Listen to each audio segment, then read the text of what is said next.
Bunyi kicauan burung punai tanah cukup rancak. Angin yang bertiup tenang memberikan kesegaran pada saya. Sesekali terdengar sayup-sayup bunyi koko ayam hutan di hujung kebun. Kamu sebenarnya bukan anak jati pasir besar gemas Negeri Sembilan. Kamu dah berbohong pada aku, Hoja Lisut. Sambil melagakan gigi atas dengan gigi bawahnya, Datuk renung batang hidung Hoja Lisut. Saya melihat muka Hoja Lisut pucat, diresah tidak menentu. Sekejap renung lantai buluh, sekejap renung ke arah saya dan pepohon di luar.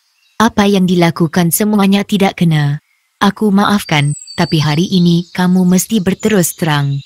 Jangan jadikan diri kamu manusia munafik, sambung Datuk. Hati Hoja Lisut lega, saya lihat mukanya merah kembali.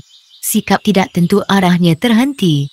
Saya kira sekarang dia merasa bahagia dan seronok sekali. Datuk sudah memaafkan perbuatannya yang terlanjur. Sekarang berceritalah kamu dengan jujur tentang diri kamu dari S sampai Z. Datuk luahkan permintaan. Baik, sahut Hoja Lisut. Bagus, balas Datuk. Tapi saya terpaksa duduk atas pucuk pisang. Kendi berisi ayam mesti diletakkan di hujung lutut sebelah kanan. Hoja Lisut mengajukan syarat. Tentu saja syarat itu dipenuhi oleh Datuk. Saya pun diarahkan oleh Datuk untuk membuat segala-galanya. Sebab saja Hoja Lisut duduk atas pucuk pisang, dia membuka bajunya. Lagi sekali saya terkejut melihat kulitnya yang bersisik macam sisik tenggiling, terutama di bahagian rusuk dan belakang. Hoja Lisut segera menarik kulitnya yang bersisik itu lalu diletakkan atas pucuk pisang. Semua gerak-gerinya itu diperhatikan oleh Datuk dengan penuh teliti.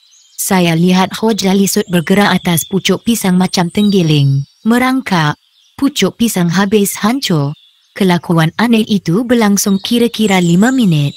Sambil bergerak itu, Hoja Lisut melepaskan nafasnya macam bunyi nafas binatang yang merayap. Lidahnya terjelir menjilat-jilat air atas pucuk pisang. Kelopak matanya bergerak-gerak macam kelopak mata ular. Inilah yang saya tanggung selama ini. Benda pelik ini datang dalam waktu begini, waktu matahari bertambah tinggi, tutur Hoja Lisut. Bila dia pulih dari keadaan ganjilnya, dia duduk bersila atas pucuk pisang yang sudah koyak rabak itu. Saya kira waktu itu lebih kurang pukul 10 pagi. Hoja Lisut menyarungkan kembali baju ke tubuhnya. Keadaan diri Hoja Lisut kembali normal. Tidak terdapat tanda-tanda yang sebentar tadi dirinya berada dalam keadaan tidak normal. Dia menarik dan melepaskan nafas dengan tenang. 2-3 kali dia menelan air liur sambil memandang ke arah Datuk. Hoja Lisut pun memperkemaskan duduk dan silanya. Dia pun berkisah tentang riwayat dirinya. Dia adalah pendekar terkenal di Pulau Rupat yang terletak di perairan Kepulauan Riau. Dari Pulau Rupat hingga ke Tanjung Pinang dia buka gelanggang silat. Jumlah anak muridnya bukan kepalang. Kehandalannya diakui. Ramai pendekar silat dari Bukit Tinggi, Teluk Batung Bangka, Kerinci dan Jambi ditewaskannya dalam gelanggang. Ilmu persilatannya cukup tinggi. Ilmu akhirat juga tidak kurang dalam dadanya. Tubuhnya tidak mampan peluru, tidak mampan senjata tajam. Tahan dibakar dan direndam. Sebulan sekali dia datang ke Johor, Negeri Sembilan dan Melaka mengembangkan ilmu silatnya. Dia datang ke negeri-negeri di pantai barat Tanah Melayu melalui pantai. Dia menggunakan bot nelayan untuk datang ke tempat tersebut. Dia pernah diuji dengan tembakan senapang kampung berlaras 2. Bertalu-talu tembakan dilepaskan ke tubuhnya. Semua tidak mendatangkan apa-apa kesan. Peristiwa itu berlaku ketika dia berada di Serkan Melaka. Ujian kedua berlaku di air Mawang Johor Negeri Sembilan. Dia diserang dengan 10 lembing dari 10 anak muda, kemudian diikuti dengan tikaman keris dan tetekan parang panjang bertalu-talu. Walaupun dia dapat mengesan dan kenal dengan orang-orang yang menyerang, dia tetap bersikap mengalah. Masih memaafkan musuhnya, tetap bersikap merendahkan diri. Kerana sikapnya, bukan sikap ayam jago, orang yang memusuhinya bertukar menjadi rakannya yang paling karib. Bersedia susah dan senang bersamanya. Dan Hoja Lisut secara perlahan-lahan mengembangkan pengaruh dalam bidang persilatan. Walaupun dia ditawarkan tanah, rumah dan isteri oleh para pengikut-pengikutnya, dia tetap menolak. Dia tidak bersedia menetap di bumi Tanah Melayu. Dia merasa lebih seronok dan bahagia berulang-alik dari Pulau Rupat ke Melaka atau Negeri Sembilan. Kamu memang hebat, Datuk segera memotong cakapnya. Hoja Lisut terperanjat. Mungkin dia merasa kurang seronok bila cakapnya dipintas oleh Datuk dengan cara yang mengejutkan. Tetapi, Hoja Lisut tidak memperlihatkan kemarahannya. Dia menghadiahkan senyuman pada Datuk dan saya. Semua orang kata saya gagah dan kuat, tak ada seorang pun yang dapat melawan saya. Akibatnya saya lupa diri dan menanggung sakit yang tak diketahui puncanya. Tak ada ubat dan penawarnya, sambung Hoja Lisut. Dia seakan-akan menyesali dengan apa yang terjadi atas dirinya. Datuk menggigit bibir sambil merenung ke arah pokok pisang yang subur di kawasan sekitar. Hoja Lisut terus mencabut kulit tubuhnya yang bersisik. Diaturkannya atas daun pisang. "Pak Cik kena sumpah?" saya bertanya. Pertanyaan saya tidak dijawab. "Barangkali kamu ada membuat sesuatu pada orang yang tidak melakukan kesalahan atas diri kamu," susul Datuk. Hoja Lisut menegakkan badannya. Dia menggeliat. Gerak tubuhnya tidak ubah, macam tenggiling yang bergerak atas permukaan bumi. Sesekali dia mengeluarkan lidahnya untuk membasahkan kelopak bibirnya. Kira-kiranya begitulah. Semuanya terjadi kerana saya tidak dapat mengawal rasa marah saya. Dengan wajah yang tenang dan selamba Hoja Lisut meluahkan kata-kata. "Kamu mencari aku kerana nak berikhtiar, nak menghilangkan penyakit yang kamu tanggung?" tanya Datuk lagi. Hoja Lisut tarik nafas dalam-dalam. Lagi sekali dia menelan air liur sambil meraba-raba hujung dagunya dengan telapak tangan kirinya. "Memang begitulah hajat saya." "Dari siapa kamu tahu tentang aku, Hoja?" "Beberapa tahun dulu, awak pernah datang ke daerah Batu Pahat. Awak pernah menolong menyelesaikan beberapa masalah di sana. Dari orang-orang yang terbabit itulah saya tahu diri awak," jelas Hoja Lisut. "Itu sebabnya kamu cari aku. Tapi kenapa datang waktu malam?" soal Datuk lagi. Kali ini, 2-3 kali Hoja Lisut meraba-raba lehernya dengan tangan kanan. Dia mengisut perlahan-lahan ke pintu pondok kecil. Duduk termanggu di situ buat beberapa saat. Dia merenung daun pisang, merenung tanah dan rerumput di kaki tangga pondok kecil. Kemudian kembali ke tempat asal dia duduk tadi. "Kerana keadaan saya begini, saya terpaksa berjalan malam mencari rumah awak. Kalau saya datang siang mungkin timbul macam-macam cerita," jelas Hoja Lisut. "Macam mana dari Pasir Besar kemari, awak berjalan waktu malam juga? Macam tak yakin saya dengan cerita awak ni," sanggah Datuk sambil merenung muka Hoja Lisut. "Saya guru silat, anak murid saya ramai, merekalah yang menguruskan saya kemari. Awak tahu, malam saya sampai ke rumah awak tu, saya dihantar oleh ayah kepada anak murid saya yang bekerja di Melaka." "Siapa nama ayah anak murid awak tu, Hoja?" "Tak payahlah saya beritahu. Apa yang peliknya walaupun anak murid saya yang di Melaka tu berasal dari kampung ini tetapi dia tak tahu langsung tentang kebolehan awak." "Cukup bersemangat," Hoja Lisut bercerita. "Sudahlah tu, sekarang saya nak tahu apa yang telah kamu lakukan pada orang yang tidak bersalah," Datuk seperti mendesak. Dan ternyata kali ini, Hoja Lisut tidak dapat berdalih itu ini lagi. "Kalau saya ceritakan keburukan saya, apakah kisah tu tak diceritakan pada orang lain?" "Cukup," pinta Hoja Lisut menjerat. "Tidak," balas Datuk. "Bila sudah cerita keburukan saya, apakah awak bersedia menolong saya, menolong orang lain dalam kesusahan? Memang kerja saya. Membahagiakan orang adalah salah satu amal jariah yang baik dan memang digalakkan umat Islam melakukannya." Begitu bersemangat Datuk bersuara. Dan Hoja Lisut pun meriwayatkan sebab-sebab dia jalan merangkak macam tenggiling. Menurut Hoja Lisut, orang-orang kampungnya menyebutnya sebagai terkenal kenan tenggiling. Begini ceritanya. Dia telah diajak oleh anak muridnya ke asuhan di daerah Batu Bara di Sumatera. Anak muridnya itu telah memperkenalkan dirinya pada orang-orang kampung tentang kehebatan gurunya. Beberapa orang pendekar setempat telah menguji Hoja Lisut. Ternyata tiada seorang pun yang dapat menewaskannya. Cerita Hoja Lisut tersebar ke seluruh pelosok kampung. Ramai yang datang menemuinya. Mereka mempelawa Hoja Lisut membuka gelanggang untuk anak-anak muda setempat belajar ilmu mempertahankan diri. Kerana sudah ramai yang mendesak, akhirnya Hoja Lisut berjanji pada penduduk akan datang pada minggu depannya itu pada hari Jumaat untuk membuka gelanggang.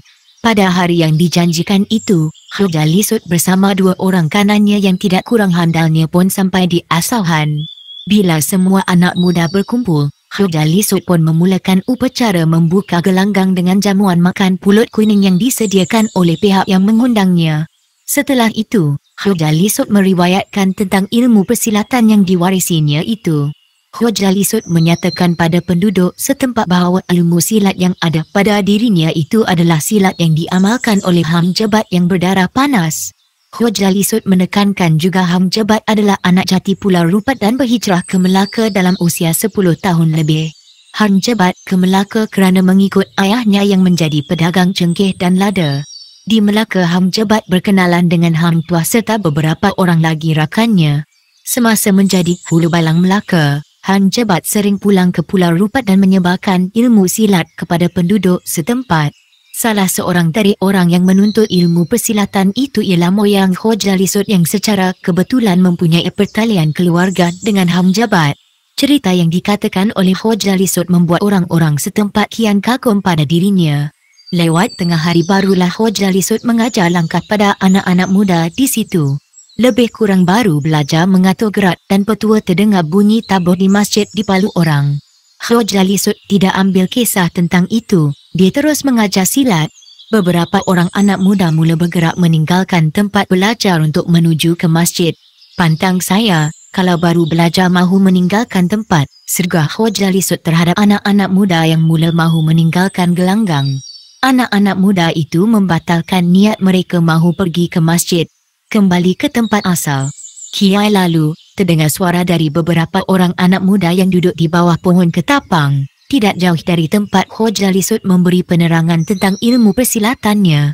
Biji mata anak-anak muda yang bersuara itu tertumpu ke arah seorang tua yang kurus tinggi, membawa tongkat, memakai songkok tinggi, berbaju Melayu potongan Johor. Berkain samping warna putih sama dengan warna seluar dan baju yang dipakainya. Orang tua yang berbadan kurus dan tinggi itu datang ke arah anak muda yang duduk di bawah pokok ketapang. Anak-anak muda tersebut cuba melarikan diri, tetapi hasrat itu tidak terlaksana kerana orang tua yang mereka sebut kiai itu menunjukkan wajah persahabatan. "Apa kamu semua buat di sini?" tanya kiai. "Tengok orang belajar silat, apa kamu semua tak tahu? Waktu Jumaat dah masuk." "Tahu Pak Kiai, kalau sudah tahu kenapa duduk di sini? Lagipun kamu semua tak belajar silat, sekarang pergi balik dan siap, kemudian datang masjid," perintah orang tua yang berbadan kurus tinggi itu. "Macam mana yang belajar tu Pak Kiai?" salah seorang dari anak muda di situ melahirkan protes. Pak Kiai segera menoleh ke arah sekumpulan anak muda yang sedang asyik melihat Hoja Lisut bercakap sambil mengatur langkah silat. "Itu biar Pak Kiai uruskan." Orang tua yang kurus tinggi itu pun segera melangkah ke arah kumpulan anak muda yang sedang mengelilingi Hoja Lisut. Dua orang pengawal peribadi Hoja Lisut melihat dengan hati-hati langkah Pak Kiai. "Kenapa berkumpul di sini? Seruan untuk sembahyang Jumaat dah dihebahkan. Apa kamu semua tak dengar? Jangan jadikan diri kamu isi neraka." "Cukup," lantang suara Pak Kiai. Matanya terus menatap wajah anak-anak muda yang agak terkejut dan tersipu-sipu melihat kedatangan Pak Kiai yang tidak diduga itu. "Kami belajar untuk menyelamatkan diri," sahut salah seorang dari anak muda yang duduk tidak jauh dari Hoja Lisut. "Kalau ya pun, kamu semua mahu belajar ilmu mempertahankan diri, janganlah sampai mengabaikan perintah Allah," lanjut Pak Kiai sambil menekankan tongkatnya ke dada bumi. Ternyata lelaki tua yang sudah menjangkau usia lebih dari 80 tahun itu sudah kepenatan. Dia menarik nafas sambil mengumpulkan tenaga untuk meneruskan kata-kata selanjutnya terhadap anak-anak yang masih duduk terlonggok di depannya. "Kamu semua balik dan kemudian datang ke masjid," Pak Kiai mengeluarkan arahan. Dua orang pengawal peribadi Hoja Lisut mula mendekati Pak Kiai. Bersedia untuk melakukan apa saja kalau orang tua itu banyak cakap dan banyak perintah. "Sembahyanglah, Jumaat hanya datang seminggu sekali dalam diri kita. Kalau kita persia-siakan Jumaat yang datang, kita rugi besar. Jumaat hari ini tidak akan ada dalam hari Jumaat yang akan datang." Itu yang dituturkan oleh Pak Kiai pada kedua orang pengawal peribadi Hoja Lisut. Dari jauh, Hoja Lisut memberikan isyarat agar dua orang pengawal peribadinya menjauhkan diri dari Pak Kiai. Perintah Hoja Lisut segera dipatuhi. "Kami baru belajar Pak Kiai." Pantang tengah belajar berhenti Pak Kiai, terdengar suara dari kumpulan anak muda yang mengelilingi Hoja Lisut. Pak Kiai yang kepenatan terus mengesat peluh di dahi dengan sapu tangan. Panas tengah hari yang terik itu membuat Pak Kiai cepat terasa penat dan letih. "Siapa guru kamu?" tanya Pak Kiai. "Saya," dengan serta merta Khoja Lisut menerpa ke arah Pak Kiai, bagaikan helang menyambar anak ayam. Dia berdiri di depan Pak Kiai. Diranungnya muka Pak Kiai yang sudah berkedut 1000 itu. Sengaja disiku-sikunya bahagian kiri tubuh Pak Kiai. Orang tua itu tetap bersikap tenang, tidak memperlihatkan sikap marah, masih menghulurkan tangan untuk bersalam. Khoja Lisut sambut huluran tangan itu. Bila telapak tangan Pak Kiai berada dalam genggamannya, cepat-cepat dia memulas tangan Pak Kiai. Ternyata kesakitan itu tidak datang pada diri Pak Kiai. Dia masih tersenyum. Khoja Lisut melepaskan telapak tangan Pak Kiai. "Suruh anak-anak murid kamu bersurai. Tunaikan perintah Allah dulu. Lepas itu teruskan apa yang mahu kamu ajarkan pada mereka. Sesungguhnya niat kamu baik, tapi cara menyampaikannya agak terpesong Tuan Guru." Begitulah kata-kata yang diluahkan Pak Kiai. Khoja Lisut tersenyum dan terus menyinggung perut Pak Kiai dengan siku kirinya. Pak Kiai membongkok menahan kesakitan. "Ajaklah anak-anak murid kamu ke jalan yang baik. Ajaklah mereka ke rumah Allah. Ajaklah mereka sembahyang Jumaat. Masa masih ada lagi," tutur Pak Kiai bila rasa sakit di perutnya hilang. "Itu urusan aku, bukan urusan kamu orang tua. Tapi, apa yang aku cakapkan tadi adalah urusan agama Islam yang menyuruh saling mengingati antara satu sama lain untuk kebaikan." "Diam," pekik Khoja Lisut. Dia terus menolak Pak Kiai hingga jatuh terduduk di bumi. Melihat kejadian itu, kumpulan pemuda yang pada mulanya mahu berguru dengan Khoja Lisut mula resah dan cemas. Mereka kurang senang bila melihat Khoja Lisut bercakap keterlaluan terhadap orang tua yang mereka hormati, orang tua yang telah dinobatkan sebagai ulama kampung yang berkaliber. Kumpulan pemuda kampung mula berpecah. Satu puak yang selama ini memang kurang senang dengan sikap Pak Kiai yang selalu menegur perbuatan mereka yang dikira bertentangan dengan ajaran Islam, segera menyebelahi Khoja Lisut. Manakala satu pihak lagi berada di pihak Pak Kiai. "Awak sudah keterlaluan buat orang tua." Seorang anak muda menangkap tangan kanan Khoja Lisut yang mahu melepaskan penumbuk ke arah Pak Kiai yang baru bangun. Belum pun pemuda itu berbuat apa-apa, kedua orang pengawal peribadi Khoja Lisut segera menangkap pemuda tersebut lalu diangkat dan dicampak ke dalam kubang kerbau yang berdekatan. Beberapa orang pemuda lain yang menyebelahi Pak Kiai segera menyerang dua orang pengawal peribadi Khoja Lisut. Semua pemuda yang menyerang itu tewas di tangan pengawal peribadi Khoja Lisut yang berbadan tegap. Kedua-dua pengawal peribadi itu adalah dari keturunan Batak yang berasal dari Tanah Karo, tetapi sudah lama menetap di Pulau Rupat. "Kamu jangan masuk campur, biar aku selesaikan urusan ini dengan si tua nak mampus," ulama kata bawah tempurung. Cukup nyaring suara Khoja Lisut. Pengawal peribadinya segera ke tepi, begitu juga dengan pemuda yang menyebelahinya. Khoja Lisut melepaskan pukulan silat yang bertubi-tubi ke arah Pak Kiai. Sebagai usaha mempertahankan dirinya, Pak Kiai menggunakan tongkatnya. Masa Khoja Lisut melancarkan serangan bertalu-talu ke arahnya, Pak Kiai segera mengangkat tongkatnya separas dada. Entah macam mana hujung tongkat Pak Kiai terkena bahagian kemaluan Khoja Lisut. Buat beberapa saat Khoja Lisut jatuh ke bumi, berguling-guling sambil melolong menahan kesakitan. Semua orang yang berada di situ terpegun melihat pendekar silat tergolek-golek di bumi. "Maafkan saya tak niat nak buat apa-apa." Pak Kiai menerpa ke arah Khoja Lisut dan cuba mahu menolongnya. Belum pun Pak Kiai memberikan bantuan, Khoja Lisut terus melepaskan tendangan yang kencang ke arah Pak Kiai. Khoja Lisut terus bangun dan melancarkan serangan silat yang bertubi-tubi ke arah Pak Kiai. Orang tua yang sememangnya tidak bertenaga itu hanya mengucapkan kata-kata Allahu Akbar setiap kali menerima buah silat dari Khoja Lisut. Akhirnya, Pak Kiai tergolek lembik macam batang pisang. Tubuh Pak Kiai pun diangkat oleh para pemuda kampung yang bersimpati dengannya. Ternyata tangan dan kaki Pak Kiai patah. Mulutnya keluar darah. Pakaiannya habis koyak rabak. Ketika tubuh Pak Kiai diusung ke rumahnya, suara azan Jumaat berkumandang di udara. Itulah sejarah hitam yang sengaja diciptakan oleh Khoja Lisut dalam hidupnya.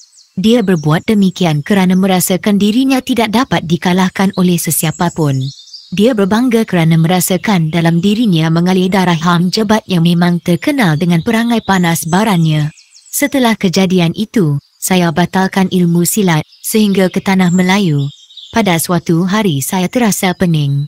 Kalau tak silap saya hari Jumaat, sebulan sesudah saya membelasah Pak Kiai. Hujali Sud menarik nafas. Apa dah jadi selepas Pak Cik pening? Soal saya. Pak Cik jatuh pitam. 2 hari kemudian Pak Cik demam. Seluruh badan terasa sakit. Kulit terasa panas macam terbakar. Sepanjang malam Pak Cik mimpi buruk. 2 bulan Pak Cik duduk terbaring di rumah. Puas berubat tidak juga sembuh. Hujali Sud berhenti bercerita. Dia termenung panjang. Saya dan Datuk berpandangan. Kemudian kamu dapat sakit ini, desak Datuk. Hujali Sud gelengkan kepala. Habis macam mana kamu kena sakit ini? Datang lagi pertanyaan dari Datuk. Hujali Sud angkat tangan memberi isyarat agar Datuk jangan mengemukakan sebarang pertanyaan. Berilah kesempatan padanya untuk bercerita, jangan diganggu atau dipotong percakapannya. Datuk anggukkan kepala, seolah-olah menyetujui dengan apa yang diminta oleh Hujali Sud. Setiap malam saya mimpi yang menakutkan. Akhirnya saya rasa kaki saya macam patah, begitu juga tangan. Pinggang saya terasa lembik, tidak boleh bergerak. Terpaksa merayap bila mahu pergi ke sesuatu tempat. Beberapa orang dukun dan bomoh yang cuba merawat saya jatuh pengsan, malah ada yang mati mengejut. Sudah bertahun-tahun saya menanggung sakit ini. Orang kampung kata saya kena kenan buaya, kenan tenggiling dan biawak. Dah berubat dengan doktor? Tanya Datuk. Sudah, macam-macam pil saya telan. Rasanya sudah hancur tubuh saya kena cucuk. Saya minta awak menolong saya. Sambil merayu itu, air mata Hujali Sud menelih. Dia meletakkan harapan pada Datuk agar sakit yang ditanggung dapat diusahakan agar cepat sembuh.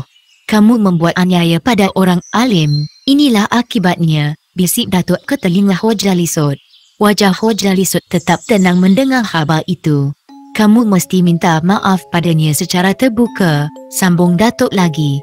Kali ini wajah Hujali Sud segera berubah. Dia terkejut, cemas dan resah sendiri, renung kiri, renung kanan macam ada sesuatu yang amat ditakutinya.